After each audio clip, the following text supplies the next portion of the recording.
வணக்கம். இது இரவு நேர பிரதான செய்திகள். முதலில் தலைப்புச் செய்திகள்.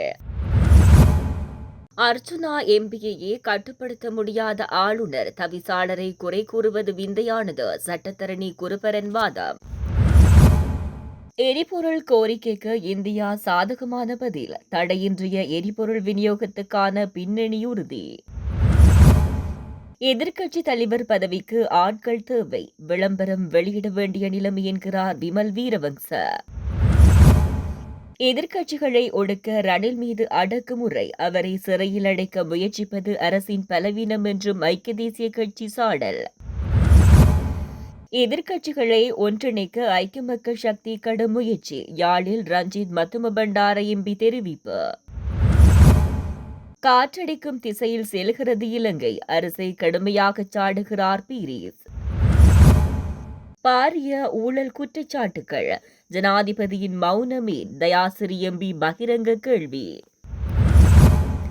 ரணிலுக்கு எதிராக தோண்டும் குழி இறுதியில் உங்களுக்கே வினையாகும். அனுர ஹரணிக்கு உதய கம்மன் பிள்ளை எச்சரிக்கை. பொருளாதார இலக்குகளை அடைய கரம் கொடுக்கிறது அமெரிக்கா. அமைச்சர் அனுர கருணாதிலக்கவுடன் பேச்சு. புலம்பெயர் தொழிலாளர் குடும்ப நலனுக்காக கடந்த 2 மாதங்களில் 9 கோடி ரூபாய் செலவு. வெளிநாட்டு வேலைவாய்ப்பு பணியகம் தகவல். அரசை நெருக்கடிக்குள்ளாக்க எதிர்க்கட்சிகள் முயற்சிக்கின்றன. அமைச்சர் நலிந்த ஜெயதிச தெரிவிப்பு. மானிப்பாய் பிரதேச சபை உறுப்பினர்கள் பவானந்த ராஜா எம்பி மீது குற்றச்சாட்டு. தொடர்வது விரிவான செய்திகள். நடப்பு ஆண்டின் முதல் 2 மாத காலப்பகுதியில் வெளிநாட்டு வேலைவாய்ப்புக்காக சென்ற புலம்பெயர் தொழிலாளர்களின் குடும்ப நலன்புரி செயற்பாடுகளுக்காக 9 கோடி 62 லட்சம் ரூபாய் செலவிடப்பட்டுள்ளது என்று இலங்கை வெளிநாட்டு வேலைவாய்ப்பு பணியகம் தெரிவித்துள்ளது. இது அப்பணியகம் விடுத்துள்ள விசேட அறிக்கையில் கூறப்பட்டுள்ளதாவது, இந்த ஆண்டின் ஜனவரி மற்றும் பிப்ரவரி மாத காலப்பகுதியில் மாத்திரம் மொத்தம் 5,938 பயனாளிகளுக்காக இந்த நிதி செலவிடப்பட்டுள்ளது. புலம்பெயர் தொழிலாளர்களின் குடும்ப உறுப்பினர்களின் நலன்களை உறுதிப்படுத்தும் நோக்கில் பல்வேறு நலன்புரி திட்டங்கள் முன்னெடுக்கப்பட்டு வருகின்றன. நாட்டின் பொருளாதாரத்துக்கு புலம்பெயர் தொழிலாளர்கள் வழங்கும் பங்களிப்பை கௌரவிக்கும் வகையிலும் அவர்களின் குடும்பங்களின் சமூக பாதுகாப்பை உறுதிப்படுத்தும் வகையிலும் பணியகத்தால் மேலும் பல விசேட திட்டங்கள் நடைமுறைப்படுத்தப்பட்டு வருகின்றன என்றுள்ளது. அனைத்து எதிர்க்கட்சிகளும் ஒரு பொதுவான தளத்தில் ஒன்றிணைந்து செயற்பட வேண்டும் என்பதே எமது இலக்காகும். அதற்காக அனைத்து கட்சிகளையும் ஒரே பாதையில் ஒருங்கிணைக்கும் முயற்சிகளை ஐக்கிய மக்கள் சக்தி முன்னெடுத்து வருகிறது. இவ்வாறு ஐக்கிய மக்கள் சக்தியின் பொதுச் செயலாளர் ரஞ்சித் மத்துமபண்டார எம்பி தெரிவித்தார். யாழ்ப்பாணத்தில் நேற்று வெள்ளிக்கிழமை நடைபெற்ற ஊடகவியலாளர் சந்திப்பின் போதே அவர் மேற்கண்டவாறு குறிப்பிட்டார். அவர் மேலும் கூறுகையில், எதிர்க்கட்சிகளை ஒன்றிணைப்பதற்கான பேச்சுக்கள் தற்போது முன்னெடுக்கப்பட்டு வருகின்றன. அடுத்த சில மாதங்களில் இது குறித்து சாதகமான முடிவுகளை எம்மால் அறிவிக்க முடியும். இலங்கையின் பிரதான எதிர்க்கட்சியான ஐக்கிய மக்கள் சக்தி தற்போது எதிர்க்கட்சித் தலைவர் பதவியையும் வகிக்கிறது. எனவே உள்நாட்டு அரசியல் மற்றும் சர்வதேச விவகாரங்களில் தாக்கத்தை ஏற்படுத்தக்கூடிய வகையில் எதிர்க்கட்சிகளின் பலத்தை ஒரு பொதுத்தளத்தில் ஒன்றிணைப்பது அவசியமாகும். அரசு தற்போது முன்னெடுத்து வரும் ஊழல்கள் மற்றும் பொதுமக்களுக்கு பாதிப்பை ஏற்படுத்தும் செயற்பாடுகளுடன் நாம் ஒருபோதும் உடன்பட போவதில்லை. அதனால்தான் எதிர்க்கட்சிகளை ஒன்றிணைக்க முயல்கிறோம். இருப்பினும் ஒவ்வொரு கட்சிக்கும் வெவ்வேறு அடையாளங்கள் உள்ளன என்பதையும் நாம் கவனத்தில் கொள்வோம். எதிர்க்கட்சியினர் வலுவான போராட்டங்களை முன்னெடுப்பதில்லை என்ற விமர்சனம் முற்றிலும் தவறானது. கடந்த சில வாரங்களாக எமது தொகுதி அமைப்பாளர்கள் ஊடாக பல போராட்டங்களை முன்னெடுத்துள்ளோம். எமது எதிர்க்கட்சித் தலைவர் நாடாளுமன்றத்துக்குள்ளும் வெளியிலும் மக்களுக்காக குரல் கொடுத்து வருகிறார். நாடாளுமன்றத்தை ஒரு போராட்ட களமாக நாம் பயன்படுத்தி வருகின்றோம். குறிப்பாக எரிபொருள் கையிருப்பு போதுமான அளவு இருப்பதாக கூறிக்கொண்டே அரசு விலையை உயர்த்துகிறது. போதுமான கையிருப்பு இருந்தால் ஏன் விலையை உயர்த்த வேண்டும்? இது பாரிய சந்தேகத்தை ஏற்படுத்துகிறது. எதிர்காலத்தில் மீண்டும் ஒரு நெருக்கடி ஏற்படுமா என்பதை இப்போதே கணிக்க முடியாது. அது அந்த நெருக்கடியின் ஆழத்தை பொறுத்தே அமையும் என்றார். மக்களுக்கு பிரச்சனைகள் ஏற்படும் போது அவர்களுக்காக எதிர்க்கட்சிகள் ஒருபோதும் ஒன்றிணைவதில்லை. உலகளவில் ஏற்பட்டுள்ள பிரச்சனையை மையமாக கொண்டு அரசாங்கத்தை எவ்வாறு நெருக்கடிக்குள்ளாக்குவது என்பதை திட்டமிடுவதாகவே எதிர்க்கட்சிகள் ஒன்றிணைந்துள்ளன. இவ்வாறு சுகாதார அமைச்சர் நலிந்த ஜெயதிச தெரிவித்தார். கண்டியில் நேற்று வெள்ளிக்கிழமை ஊடகங்களுக்கு கருத்து வெளியிடும் போது அவர் இதனை தெரிவித்தார். அவர் மேலும் குறிப்பிடுகையில், யுத்தம் எப்போது நிறைவுக்கு வரும் என்பதை இவராலும் நிச்சயமாக கூற முடியாது. எனவே இப்போதிருந்தே பலிசக்தி பயன்பாடுகளை வரையறைகளுடன் முன்னெடுப்பதே சிறந்ததாகும். அதனை விடுத்து அன்றாட சேவைகளை மட்டுப்படுத்துவது பொருத்தமான தீர்மானமாக இருக்காது. மார்ச் 1ஆம் திகதியின் பின்னர் எரிபொருள் கொள்வனவு வழமையை விட 3 மடங்கால் அதிகரித்திருந்ததை அவதானிக்கக்கூடியதாக இருந்தது. இவ்வாறான அனாவசிய கொள்வனவுகளை குறைத்து வழமையான பயன்பாட்டை தொடர்ந்தால் யாருக்கும் நெருக்கடி ஏற்படாது. எனவே பொது சேவைகளில் கட்டுப்பாடுகளை விதிப்பதற்கு அரசாங்கம் எதிர்பார்க்கவில்லை. யுத்தம் விரிவடைந்து செல்கின்றமை மற்றும் அதனால் எமது பொருளாதாரத்துக்கு ஏற்படக்கூடிய பாதிப்புகள் குறித்து அரசாங்கம் உன்னிப்பாக அவதானித்து வருகிறது. அதேபோன்று ஒவ்வொரு பிரஜைகளும் நாட்டு நலன் கருதி செயற்பட வேண்டும். மக்களுக்கு பிரச்சினைகள் ஏற்படும் போது அவர்களுக்கான எதிர்க்கட்சிகள் ஒருபோதும் ஒன்றிணைவதில்லை. டிட்வா புயலின் போதோ அல்லது தற்போது ஏற்பட்டுள்ள இந்த போர் நிலைமைகளால் எதிர்கொண்டுள்ள நெருக்கடிகளுக்காகவோ அவர்கள் இணைந்து தீர்வுகள் குறித்து சிந்திக்கவில்லை. மாறாக உலகளவில் ஏற்பட்டுள்ள இந்த பிரச்சினையை மையமாக கொண்டு அரசாங்கத்தை எவ்வாறு நெருக்கடிக்குள்ளாக்குவது என்பதை திட்டமிடுவதற்காக ஒன்றிணைந்துள்ளனர். உள்ளூராட்சி மன்ற தேர்தலின் பின்னர் அரசாங்கத்துக்கு பெரும்பான்மை கிடைத்த ஆசனங்களை தம்பசப்படுத்துவதற்காக அவர்கள் ஒன்றிணைந்தனர். நெருக்கடிகளை பயன்படுத்தி அதிகாரத்தை கைப்பற்றுவதற்கான இலகுவான பாதையை தேடுவதற்காகவே அவர்கள் ஒற்றுமையை நாடுகின்றனர். பொருளாதாரத்தை எவ்வாறு மேம்படுத்துவது, நாட்டை எவ்வாறு அபிவிருத்தி செய்வது என்பதில் அவர்கள் ஒருபோதும் கவனம் செலுத்துவதில்லை. எது எவ்வாறு இருப்பினும் அரசாங்கம் ஊழல் மோசடிகளை ஒழிப்பதிலும் சட்டத்தின் ஆட்சியை நிலைநிறுத்துவதிலும் ஸ்திரமாக உள்ளது. அரசியல் ரீதியாக அரசாங்கத்துக்கு எதிராக செயற்படுவதை விடுத்து நெருக்கடிகளுக்கு மத்தியில் நாட்டுக்காக இணைந்து செயற்படுவோம் என சகலருக்கும் அழைப்பு விடுக்கின்றோம் என்றார். தேசிய மக்கள் சக்தியின் பாராளுமன்ற உறுப்பினர் ஸ்ரீ பவானந்த ராஜா மீது வலி தென்மேற்கு பிரதேச சபை உறுப்பினர்கள் குற்றச்சாட்டு முன்வைத்துள்ளனர். சண்டிலிப்பாய் பிரதேச அபிவிருத்தி ஒருங்கிணைப்பு குழு கூட்டம் நேற்று அபிவிருத்தி ஒருங்கிணைப்பு குழு தலைவர் ஸ்ரீ பவானந்த ராஜா தலைமையில் நடைபெற்றது. இதன்போது கூட்டத்தில் கலந்து கொண்ட மானிப்பாய் பிரதேச சபையின் உறுப்பினர்களுக்கு குறித்த கூட்டத்தில் கலந்து கொள்ள அனுமதி இல்லை என தெரிவித்து அவர்களை வெளியேற்றுவதற்கு பவானந்தராஜா எம்பி முயற்சித்தார் என தெரிவிக்கப்படுகிறது. சுற்றறிக்கையின் அடிப்படையில் தாம் இந்த கூட்டத்தில் கலந்து கொள்ள உரிமை இருக்கிறது என தெரிவித்த உறுப்பினர்கள் அந்த அறிக்கையை வாசித்து காட்டினர். அதன் பின்னர் அவர்கள் குறித்த கூட்டத்தில் கலந்து கொள்ள அனுமதிக்கப்பட்டனர். கூட்டத்தின் பின்னர் பிரதேச சபை உறுப்பினர்கள் கருத்து தெரிவிக்கையில், இந்த கூட்டத்திலும் பிரதேச சபை உறுப்பினர்களாகிய எம்மை புறக்கணிக்கின்ற நடவடிக்கை ஒன்று முன்னெடுக்கப்பட்டது. அனுமதியின்றி குறித்த கூட்டத்தில் கலந்து கொண்டிருக்கின்ற அனைவரையும் வெளியேற்றுமாறு அபிவிருத்தி ஒருங்கிணைப்பு குழு தலைவர் கூறினார். பிரதேச அபிவிருத்தி ஒருங்கிணைப்பு குழு கூட்டங்களில் கலந்து கொள்வதற்கு நமக்கு அனுமதி வழங்குமாறு கோரி நாங்கள் இதற்கு முன்னர் அபிவிருத்தி ஒருங்கிணைப்பு குழு தலைவரான ஸ்ரீ பவானந்த ராஜாவிடம் பிரதேச சபையினூடாக கடிதம் ஒன்றினை வழங்கினோம். இந்த நிலையில் அவர் சுற்றறிக்கையில் உள்ள ஒரு சரத்தினை சுட்டிக்காட்டி அதன் அடிப்படையில் நாங்கள் குறித்த கூட்டத்தில் கலந்து கொள்ள முடியாது என பிரதேச சபைக்கு பதில் வழங்கினார். ஆனால் அதே சுற்றறிக்கையில் 5.4 அபிவிருத்தி செயற்பாட்டுடன் தொடர்புடைய எந்த ஒரு தரப்பினரையும் மாவட்ட அபிவிருத்தி ஒருங்கிணைப்பு குழு கூட்டத்துக்கு அழைப்பதற்கு மாவட்ட அபிவிருத்தி ஒருங்கிணைப்பு குழுவுக்கு அதிகாரம் உள்ளது என குறிப்பிடப்பட்டுள்ளது. இது இவ்வாறு இருக்கையில் திட்டமிட்ட முறையிலே எங்களை வெளியேற்றுமாறு கூறியுள்ளார். எனவே நாங்கள் அதற்கு இடமளிக்க மாட்டோம். தொடர்ச்சியாக அபிவிருத்தி ஒருங்கிணைப்பு குழு கூட்டங்களில் கலந்து கொள்வோம் என்றனர். எதிர்க்கட்சித் தலைவர் பதவிக்கு ஆட்கள் தேவை என்று விளம்பரம் வெளியிட வேண்டிய நிலைமை உள்ளது. நாட்டில் பல தீவிர பிரச்சினைகள் காணப்படுகின்ற நிலையில் எதிர்க்கட்சித் தலைவர் ஈரான் போர்க்கப்பலை தாக்கிய நீர்மூழ்கி கப்பலின் ரகத்தை ஆராய்கின்றார் என தேசிய சுதந்திர முன்னணியின் தலைவரும் முன்னாள் அமைச்சருமான விமல் வீரவங்ச தெரிவித்தார். கொழும்பில் நேற்று நடைபெற்ற நிகழ்வின் பின்னர் ஊடகங்களுக்கு கருத்து தெரிவிக்கையில் மேற்கண்டவாறு குறிப்பிட்டார். அவர் மேலும் தெரிவிக்கையில், மத்திய கிழக்கு நாடுகளின் தீவிரமடைந்துள்ள மோதலுக்கு மத்தியில் தேசிய மட்டத்தில் ஏற்படும் பிரச்சினைகள் மற்றும் நெருக்கடிகள் குறித்து அரசாங்கம் உரிய நடவடிக்கைகளை எடுத்துள்ளதா என்பது சந்தேகத்துக்குரியது. தற்போதைய நெருக்கடியான நிலையில் தான் எண்ணெய் கிணறு உரிமையாளர் அல்ல என்று ஜனாதிபதி குறிப்பிடுகிறார். இது அவரது பொறுப்பற்ற தன்மையை வெளிப்படுத்துகிறது. சுதந்திரத்துக்கு பின்னர் ஆட்சியில் இருந்த எந்த ஜனாதிபதிக்கும் எண்ணெய் கிணறுகள் இருக்கவில்லை. இருப்பினும் அவர்கள் ஏதாவது ஒரு வழியில் நெருக்கடிகளை முகாமைத்துவம் செய்தார்கள். எதிர்க்கட்சித் தலைவர் பதவிக்கு ஆட்கள் தேவை என்று விளம்பரம் வெளியிட வேண்டிய நிலைமை காணப்படுகிறது. நாட்டில் பல தீவிர பிரச்சினைகள் காணப்படுகின்ற நிலையில் எதிர்க்கட்சித் தலைவர் ஈரான் போர்க்கப்பலை தாக்கிய நீர்மூழ்கி கப்பலின் ரகத்தை ஆராய்கிறார். எதிர்க்கட்சித் தலைவர் பதவிக்கு ஏற்றாற்போல் பொறுப்புடன் செயற்பட வேண்டும். தேசிய நல்லிணக்கத்தை உறுதிப்படுத்துவதாக குறிப்பிட்டுக் கொண்டு அரசாங்கம் தேசிய பாதுகாப்பை பலவீனப்படுத்துகிறது. அரசியல் பழிவாங்கலுக்காக புலனாய்வு பிரிவினர் இலக்கு வைக்கப்பட்டுள்ளார்கள். இது முற்றிலும் தவறானது என்றார். இலங்கையில் துறைமுக மற்றும் சிவில் விமான போக்குவரத்து துறைகளில் இருதரப்பு ஒத்துழைப்பை வலுப்படுத்துவது குறித்து அமெரிக்கா விசேட கலந்துரையாடல்களை மேற்கொண்டுள்ளது. துறைமுகங்கள் மற்றும் சிவில் விமான போக்குவரத்து அமைச்சர் அனுர கருணாதிலக மற்றும் அமெரிக்க ராஜாங்க திணைக்களத்தின் தெற்கு மற்றும் மத்திய ஆசிய விவகாரங்களுக்கான பணியகத்தின் அதிகாரிகளுக்கிடையில் நேற்று இந்த சந்திப்பு இடம்பெற்றது. இந்த சந்திப்பு குறித்து அமெரிக்க ராஜாங்க திணைக்களம் வெளியிட்டுள்ள அறிவிப்பில் பின்வரும் விடயங்கள் சுட்டிக்காட்டப்பட்டுள்ளன.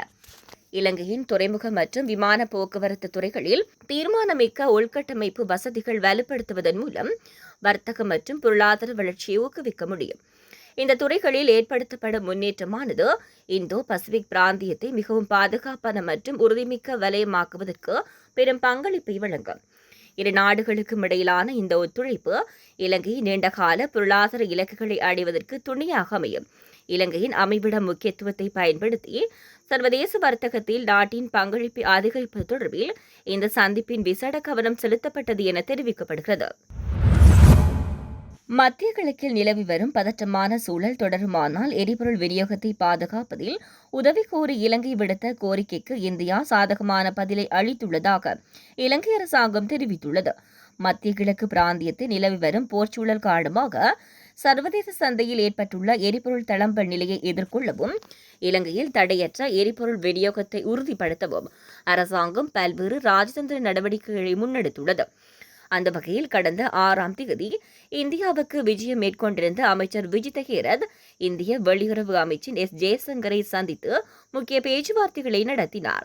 இதன்போது போர்ச்சூழல் நீடித்தால் இலங்கைக்கு தேவையான மேலதிக எரிபொருள் கையிருப்புகளை இந்தியாவிலிருந்து பெற்றுக்கொள்வது குறித்து விசேட கோரிக்கை முன்வைக்கப்பட்டது. மத்திய கிழக்கு பிராந்தியத்தில் நிலவும் பதற்றமான சூழ்நிலையும் நாட்டின் எரிசக்தி தேவையில் ஏற்படக்கூடிய பாதிப்புகளை குறைக்கும் நோக்கில் இந்த கோரிக்கை விடுக்கப்பட்டுள்ளது. அமைச்சரின் இந்த கோரிக்கைக்கு இந்திய அரசாங்கம் தனது நேர்மறையான பதிலை வழங்கியுள்ளதுடன் அதற்காக எடுக்கப்பட வேண்டிய அடுத்த கட்ட நடவடிக்கைகள் மற்றும் செயற்றிட்டங்கள் தற்போது முன்னெடுக்கப்பட்டு வருவதாகவும் வெளிநாட்டு அலுவல்கள் அமைச்சு தெரிவித்துள்ளது. இதன் மூலம் எதிர்காலத்தில் நாட்டுக்கு தேவையான எரிபொருள் விநியோகத்தை தடையின்றி பாதுகாப்பாக முன்னெடுத்துச் செல்வதற்கு தேவையான பின்னணி உருவாக்கப்பட்டுள்ளதாக வெளிவகார அமைச்சு மேலும் தெரிவித்துள்ளது. இது தொடர்பில் கருத்து வெளியிட்டிருந்த இந்திய வெளிவகார பேச்சாளர் இலங்கை, பங்களாதேஷ் மற்றும் மாலைத்தீவு ஆகிய நாடுகளிடமிருந்து டீசல் விநியோகத்துக்காக கோரிக்கைகள் கிடைத்துள்ளன. இந்தியா அண்டை நாடுகளுக்கு சுத்திகரிக்கப்பட்ட பெட்ரோலிய பொருட்களை ஏற்றுமதி செய்யும் முக்கிய நாடாக திகழ்கிறது. நமது நாட்டின் உள்நாட்டு தேவை மற்றும் சுத்திகரிப்பு திறன் ஆகியவற்றை கருத்தில் கொண்டு இதற்கான இறுதி முடிவுகள் எடுக்கப்படும் என குறிப்பிட்டிருந்தார். சாவகச்சேரி நகரசபை தவிசாளர் மற்றும் உபதவிசாளர் ஆகியோருக்கு எதிராக வடமாகாண ஆளுநரால் நியமிக்கப்பட்ட விசேட தனிநபர் விசாரணை இன்று 3வது நாளாக தொடர்ந்தது. ஓய்வு பெற்ற மாவட்ட நீதிபதி க. அரியநாயகம் முன்னிலையில் நடைபெற்ற இந்த விசாரணையில் வடமாகாண உள்ளூராட்சி ஆணையாளர் மற்றும் நகரசபை செயலாளர் ஆகியோர் சாட்சியமளித்தனர். இன்றைய விசாரணையின் முக்கிய அம்சமாக 2ஆம் குற்றம் சாட்டப்பட்டவரான உபதவிசாளர் ஞா. கிஷோர் சார்பில் சட்டத்தரணி குமாரவடிவேல் குருபரன் முன்னிலையாகி வாதாடினார். கடந்த ஜனவரி 20ஆம் தேதி நடைபெற்ற சபை அமர்வில் 50 ஆண்டுகளுக்கு மேலான பழைய கட்டடங்களுக்கு தகுதி சான்றிதழ் கோருவது குறித்து உபதவிசாளர் விமர்சித்திருந்தார். இந்த உரை உள்ளூராட்சி ஆணையாளரின் அறிவுறுத்தலை மீறிய செயல் என்ற குற்றச்சாட்டு தொடர்பிலே இன்றைய வாதங்கள் அமைந்தன. உபதவிசாளரின் உரை குறித்து வாதாடிய சட்டத்தரணி குருபரன் உள்ளூராட்சி மன்றங்களின் அதிகார வரம்புக்கு உட்பட்ட விடயங்கள் குறித்து பேசுவதற்கு மக்கள் பிரதிகளுக்கு முழு உரிமை உண்டு என சுட்டிக்காட்டினார். வர்த்தக உரிம வரி மற்றும் அது சார்ந்த துணை விதிகளை உருவாக்கும் அதிகாரம் சபைக்கு உள்ள நிலையில் பொதுமக்கள் மற்றும் வர்த்தகர்களின் நலன் சார்ந்து பேசுவது ஒரு உறுப்பினரின் கடமையாகும். உபதவிசாளர் எந்தவொரு அதிகாரியையும் தனிப்பட்ட முறையில் விமர்சிக்கவில்லை என்றும் பொதுக் கொள்கைகளை சரியான திசைக்கு கொண்டு செல்லவே அவர் முயன்றார் என்றும் அவர் குறிப்பிட்டார். தவிசாளர் மீதான குற்றச்சாட்டுகளுக்கு பதிலளித்த சட்டத்தரணி உபதவிசாளரின் பேச்சை கட்டுப்படுத்த தவறிவிட்டார் என ஆளுநர் முன்வைத்த குற்றச்சாட்டை சாடினார். மேலும் முறையான அதிகார பகிர்வுடன் இயங்கும் சாவகச்சேரி நகரசபையின் தவிசாளர் மற்றும் உபசவிசாளரை நீக்க முற்படுவதன் பின்னணியில் அரசியல் உள்நோக்கம் இருக்கலாம் என்ற சந்தேகத்தையும் அவர் எழுப்பினார். குறிப்பிட்ட ஒரு கட்சி நகர சபையை கைப்பற்றும் நோக்கில் இவ்வாறான நடவடிக்கைகள் எடுக்கப்படுகின்றனவா என்ற கேள்வி இரண்டாம் குற்றம் சாட்டப்பட்டவருக்கு உள்ளதாக சட்டத்தரணி குருபரன் தனது வாதத்தில் சுட்டிக்காட்டினார். தற்போது அனைத்து சாட்சி விசாரணைகளும் நிறைவடைந்துள்ள நிலையில் ஒரு வார காலத்துக்குள் எழுத்துமூல சமர்ப்பணங்களை தாக்கல் செய்யுமாறு உத்தரவிடப்பட்டுள்ளது. இதையடுத்து விசாரணை அதிகாரி அரியநாயகம் தனது இறுதி அறிக்கையை வடமாகாண ஆளுநருக்கு அனுப்பி வைக்க உள்ளமை குறிப்பிடத்தக்கது. இலங்கை அரசிடம் தற்போது எவ்வித தெளிவான வெளியுறவு கொள்கையும் இல்லை எனவும் நாடு காற்றுக்கு மலைக்கும் இழுத்துச் செல்லப்படும் நிலையே உள்ளது எனவும் முன்னாள் வெளிவிவகார அமைச்சர் பேராசிரியர் GLP ரீஸ் தெரிவித்தார். இது தொடர்பில் ஊடகங்களிடம் அவர் மேலும் கூறியதாவது, மத்திய கிழக்கு நெருக்கடி தொடர்பாக இலங்கை இன்று எதிர்கொண்டுள்ள சூழல் மிகவும் தனித்துவமானது. இரண்டாம் உலகப் போருக்கு பின்னர் எக்காலத்திலும் இல்லாத வகையில் இலங்கையின் பிரத்யேக பொருளாதார மண்டலத்துக்குள் ஒரு தாக்குதல் நடத்தப்பட்டு கப்பல் மூழ்கடிக்கப்பட்டுள்ளது. தெற்கு கடற்கரையிலிருந்து சுமார் 19 கடல் மைல் தொலைவிலேயே இத்தாக்குதல் மேற்கொள்ளப்பட்டுள்ளது. இதன் விளைவாக குறைந்தது 106 மனித உயிர்கள் இழக்கப்பட்டுள்ளன. தற்போது இலங்கை சில மனிதாபிமான நடவடிக்கைகளில் ஈடுபட்டுள்ளது உண்மைதான். ஆனால் அது சர்வதேச சட்டத்தின் கீழ் ஒரு கட்டாய கடமையாகும். இது ஏதோ ஒரு பெரிய கருணை செயலோ அல்லது தாராள மனப்பான்மையோ அல்ல. சர்வதேச சட்டப்படி இலங்கை அரசு செய்ய வேண்டிய ஒரு கடப்பாடாகும். இந்த தாக்குதல்கள் குறித்து இலங்கை அரசு ஒரு கண்டன அறிக்கை கூட வெளியிடவில்லை. இவ்வாறான மௌனம் ஏற்கனவே பலவீனமான உள்ள நாட்டின் பொருளாதாரத்திலும் மக்களின் வாழ்வாதாரத்திலும் உடனடியான மற்றும் நீண்டகால பாதிப்பை ஏற்படுத்தும். குறிப்பாக நமது நாட்டின் ஏற்றுமதியில் இது மோசமான தாக்கத்தை ஏற்படுத்தும். பதற்றமான சூழல் காரணமாக பல கப்பல்கள் எமது துறைமுகத்தை தவித்துச் செல்லும் அபாயம் உள்ளது. மறைந்த முன்னாள் பிரதமர் ஸ்ரீமாவு பண்டாரநாயக்க இந்தியா மற்றும் சீனா இடையிலான எல்லை மோதலில் பயனுள்ள மற்றும் ஆக்கப்பூர்வமான முறையில் தலையிட்டார். ஆனால் இந்த அரசிடம் அத்தகைய எந்தவொரு பொறுப்புணர்வும் இல்லை. கசப்பான உண்மை என்னவென்றால், இன்று இலங்கைக்கு வெளியுறவுக் கொள்கை என்று எதுவுமே இல்லை என்றார். சபாநாயகர் மற்றும் அமைச்சர் குமார ஜெயக்கொடி ஆகியோருக்கு எதிராக சுமத்தப்பட்டுள்ள பாரதூரமான ஊழல் குற்றச்சாட்டுகள் குறித்து ஜனாதிபதி அனுரகுமார திசாநாயக்க மௌனம் காப்பது ஏனென எதிரணியின் நாடாளுமன்ற உறுப்பினர் தயாசிறி ஜெயசேகர கேள்வி எழுப்பியுள்ளார். இது தொடர்பில் ஊடகங்களிடம் அவர் மேலும் தெரிவிக்கையில், அமைச்சர் குமார ஜெயக்கொடிக்கு எதிராக லஞ்ச ஊழல் ஆணைக்குழு தற்போது குற்றப்பத்திரிகை தாக்கல் செய்துள்ளது. எமது நிறுவன சட்டக்கோவையின் 27வது பிரிவின்படி ஓர் அரசு அதிகாரிக்கு எதிராக ஊழல் குற்றச்சாட்டுகள் நீதிமன்றத்தில் தாக்கல் செய்யப்பட்டால் அவர் உடனடியாக பதவியிலிருந்து இடைநிறுத்தப்பட வேண்டும். ஊழல் எதிர்ப்பு சட்டத்தின் 162வது பிரிவின் கீழ் ஜனாதிபதி அமைச்சர்கள் என அனைவரும் அரசு அதிகாரிகள் என்ற வரைவிலக்கணத்துக்குள் அடங்குவர். எனவே சட்டத்தின் ஆட்சியை மதிப்பதாக கூறும் ஜனாதிபதி உடனடியாக குமார ஜெயக்கொடியை அமைச்சரவையிலிருந்து நீக்க வேண்டும். தற்போதைய சபாநாயகருக்கு எதிராக பல பாரதூரமான குற்றச்சாட்டுகள் முன்வைக்கப்பட்டு லஞ்ச ஊழல் ஆணைக்குழுவின் முறைப்பாடு செய்யப்பட்டுள்ளது.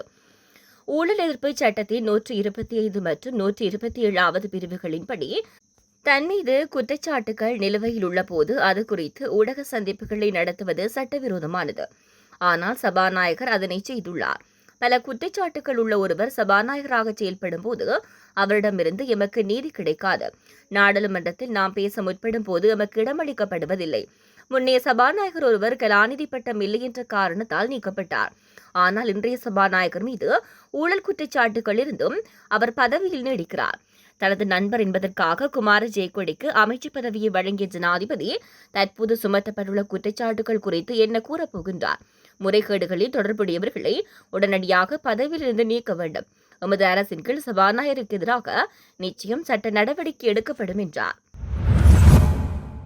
முன்னாள் ஜனாதிபதி ரணில் விக்ரமசிங்கவின் வெளிநாட்டு பயணம் தொடர்பாக தொடரப்பட்டுள்ள வழக்கு தற்போதைய ஜனாதிபதி மற்றும் பிரதமருக்கே எதிர்காலத்தில் வினையாக முடியும் என்று பிவித்துரு ஹெல உரிமையின் தலைவரும் முன்னாள் அமைச்சருமான உதய கம்மன்பில தெரிவித்தார். ஊடகங்களிடம் கருத்து தெரிவித்த போது அவர் இவ்வாறு குறிப்பிட்டார். அவர் மேலும் கூறியதாவது, ஒரு ஜனாதிபதியின் பயணங்களையோ அல்லது அவரது அன்றாட வாழ்க்கையோ உத்தியோகபூர்வமானது மற்றும் தனிப்பட்டது என தனித்தனியாக பிரிக்க முடியாது. ஒரு ஜனாதிபதி என்பவர் 24 மணி நேரமும் பணியில் இருப்பவர். அவர் விடுமுறையில் இருக்கும்போது கூட அரசு தீர்மானங்கள் குறித்து சிந்திக்க வேண்டியுள்ளது.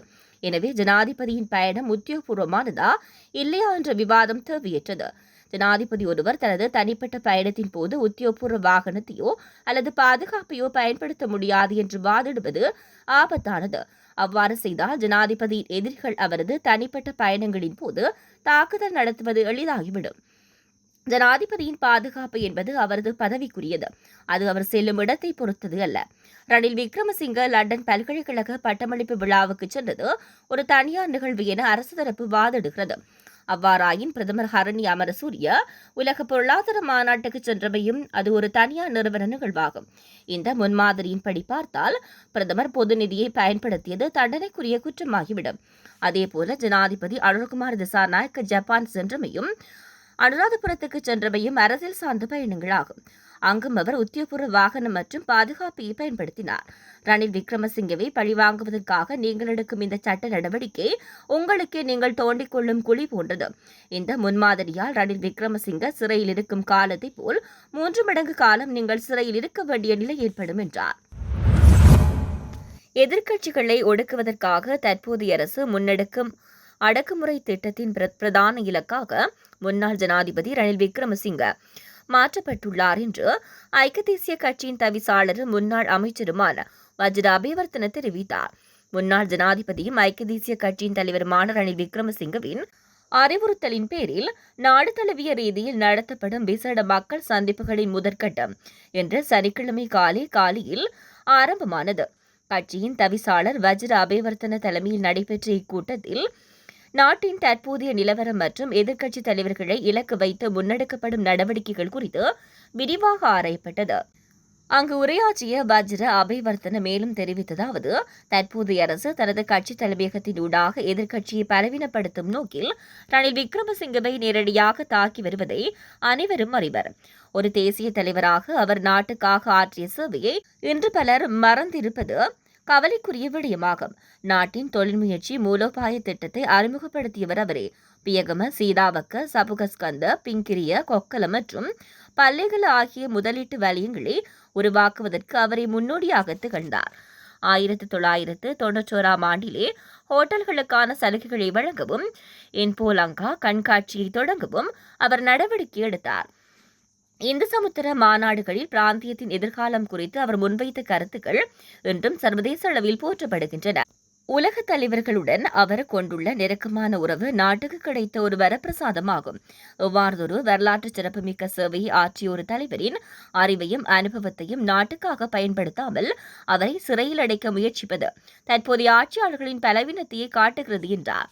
இந்த கூட்டத்தில் காலி மாவட்டத்தின் தொகுதி அமைப்பாளர்கள், கட்சி முக்கியஸ்தர்கள் மற்றும் ஆதரவாளர்கள் என பெருந்திரளானோர் கலந்து கொண்டனர்.